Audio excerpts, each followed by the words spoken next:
what we're hearing from the presidential candidates on economic policy.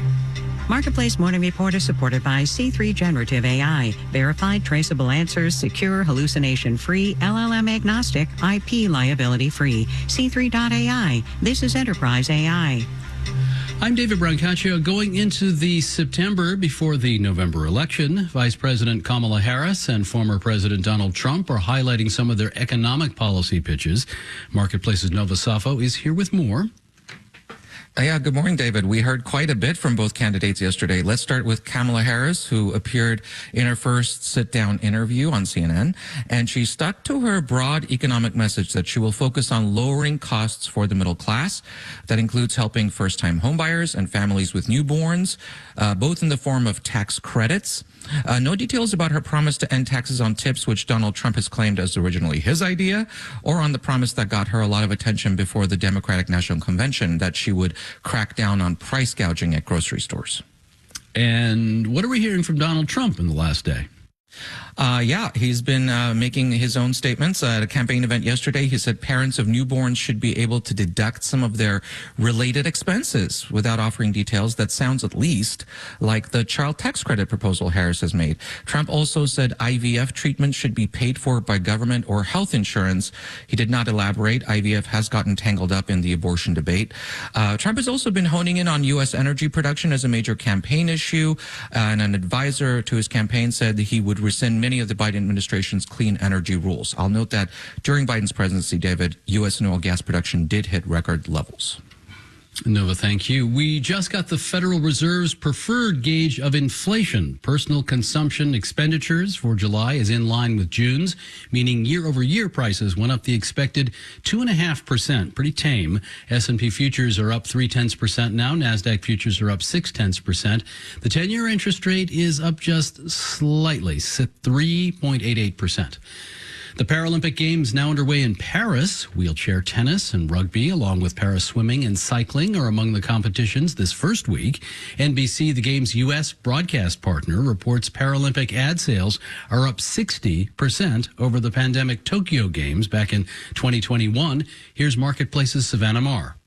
In this TikTok, USA wheelchair basketball player Bailey Moody unboxes a bunch of bright orange swag. Here, I'm super excited to be partnering with Team Reese's. This will be Moody's second Paralympic Games, and she's attracted some pretty big name sponsors. Oh my gosh, look at this fanny pack. It says Reese's. From Reese's Candy to Degree Deodorant and the Marriott hotel chain. Back when I was competing, that didn't happen. Adam Purdy swam for Canada's Paralympic team in the 90s and early 2000s and won 2 golds, by the way. Back then, he says the Paralympic world was pretty insular. There was no real coverage on television. There was no real exposure. And a very limited pool of sponsorship dollars. But starting with the London Paralympics in 2012, Purdy says athletes have been able to build and control their own brand on social media instead of relying on the sports media establishment, which historically never really made big bets on para-athletes. Alicia Jessup studies the business of sports at Pepperdine University. Because of the democratization of media, it has kind of forced their hands to realize, no, you're sitting on a very valuable asset here. Jessup says athletes have showed they can command big audiences. NBC has taken notice. It's putting the games in front of a record number of viewers with 3 primetime slots. And so have brands, says Rachel Axon with Sports Business Journal. As an example, Toyota has more U.S. Paralympians signed to its athlete roster than Olympians. And Axon says brands like Citibank and Bridgestone, the tire company, have had success leaning into Paralympic sponsorship. They just find that this, in many ways, aligns with the value that their company has. This wave of ad and sponsorship dollars should help athletes afford to train and attend the games, attract new fans, and support the growth of para sports, says Alicia Jessup at Pepperdine. We're seeing a similar playbook that we've seen play out in the last 5 years with women's sports slowly being executed in the Paralympic movement.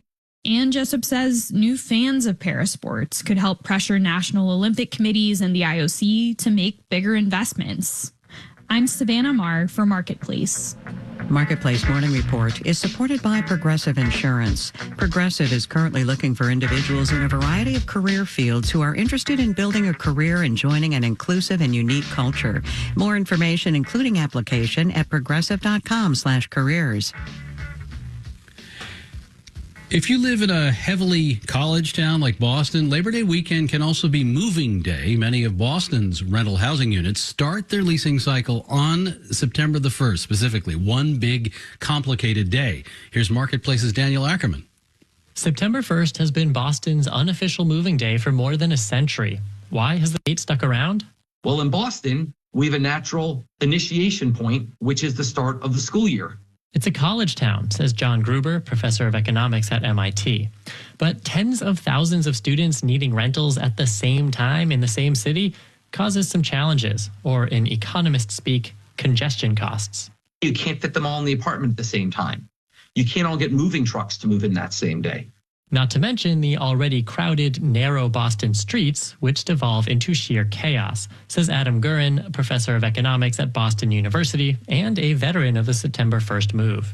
It is a crush, and getting movers is a mess. Still, Gurin says there's a good economic reason the rental market concentrates around a single day. It makes it easier for landlords and tenants to find the right match. People have better search outcomes when there's more things to look at. But if you're not a student and you need rental housing starting any other time of year, good luck. I'm Daniel Ackerman for Marketplace. And maybe my favorite story of the morning is out of Rio de Janeiro, where authorities are cracking down on those claw machines where you put in the money, manipulate the joystick to try and fail to grab the plush toy. Brazilian police this week carried out 16 search warrants targeting the pick up the toy machines. Their thesis is that they're not a test of skill, but games of chance, making them illegal gambling devices like slot machines. Authorities also want to know if organized crime is involved. I always regard vending machines in general as games of chance. The number of times I've put in the coins or a candy bar or something and gotten nothing. Did you dial the 800 number to get your money back? No, you did not. I'm David Brancaccio, Marketplace Morning Report from APM, American Public Media.